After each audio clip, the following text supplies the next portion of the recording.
Bonjour, dans L'été est une fois un livre, aujourd'hui nous commençons la sélection de l'été avec des lectures toutes plus différentes les unes que les autres. Le premier livre est un livre de Lucie Castel, Toutes les vies d'Alice, qui est vraiment un livre qui m'a surpris. En effet, Lucie Castel écrit en général des feel-good, des romans amusants, son plus connu c'est Pas si simple, ça se passe au moment de Noël, etc.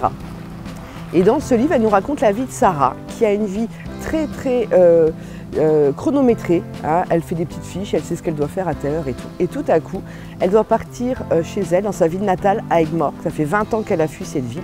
Elle doit retourner chez elle parce que sa sœur est hospitalisée, elle est dans le coma et elle ne reprend pas pied. Donc elle part là-bas et elle renoue avec sa famille avec qui elle avait rompu.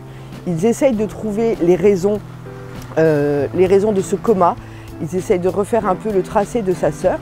Et puis tout à coup, les fantômes du passé vont ressurgir, les traumatismes, tout ce qu'elle a pu vivre en étant enfant dont elle ne se souvient plus, tout va refaire surface. Et c'est un livre qui est vraiment très intéressant psychologiquement parlant, parce qu'on voit la graduation de l'émotion et des événements au fil de sa vie.